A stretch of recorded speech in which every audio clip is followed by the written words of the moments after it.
সম্মানিত দর্শক, আজকে আমরা আলোচনা করব সংখ্যা নিয়ে। সংখ্যা শেখার আগে প্রথমে শিখতে হবে অঙ্ক, কারণ অঙ্ক দিয়েই সংখ্যা তৈরি হয়। যেসব চিহ্ন বা প্রতীক যাদের সাহায্যে হিসাব নিকাশ ও গণনার কাজ করা হয় তাকে অঙ্ক বলে।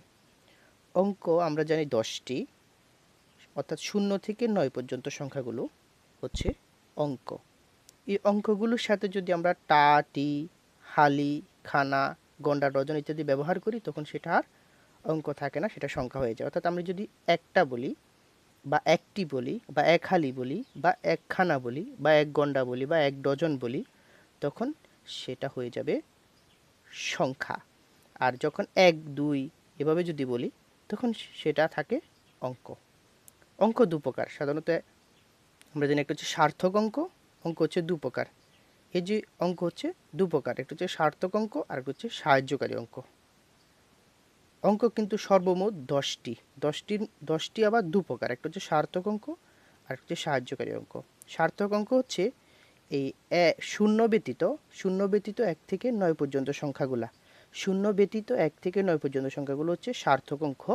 আর সাহায্যকারী অঙ্ক হচ্ছে শূন্য, অর্থাৎ শূন্যের কোনো নিজস্ব মান নেই, শূন্য অন্যের সাহায্যে অর্থপূর্ণ, অর্থাৎ শূন্য বললে মানে কিছুই নেই, শূন্যের কোনো নিজস্ব কোনো মান নেই। কিন্তু আমরা যদি 1-0 10 বলি বা 200 বলি, 300 বলি তখন কিন্তু শূন্যের দাম আছে, অর্থাৎ শূন্যের তখন শূন্যের নিজস্ব কোনো মান নেই, কিন্তু অন্য অঙ্কের সাথে যুক্ত হয়ে সে অর্থ প্রকাশ করতে পারে। এই জন্য এটাকে বলা হয় সাহায্যকারী অঙ্ক, মানে অর্থাৎ নিজের কোনো নিজস্ব মান নেই, অন্যকে সাহায্য করে অর্থ প্রকাশ করতে পারে। যেমন এই জন্য শূন্যকে সাহায্যকারী অঙ্ক বলে। সাহায্যকারী অঙ্ক একটি, সেটি হচ্ছে শূন্য। শূন্য সর্বপ্রথম ভারতীয় উপমহাদেশে আবিষ্কৃত হয়, এটি আবিষ্কার করেন ব্রহ্মগুপ্ত। কিন্তু শূন্য সংখ্যাটি পরবর্তীতে ব্যাপকভাবে আলোচনায় আনেন ব্রহ্মগুপ্তের শিষ্য আর্যভট্ট। তাহলে আমরা বলতে চাচ্ছি যে অঙ্ক এবং সংখ্যার বলতে কি বুঝি? অঙ্ক 0, 1, 2, 3, 4, 5, 6 এগুলো হচ্ছে অঙ্ক। আর সংখ্যা হচ্ছে যে এদের সাথে টাটি, খানা, গন্ডা ইত্যাদি যুক্ত করলে তখন সেটা সংখ্যা হয়ে যায়।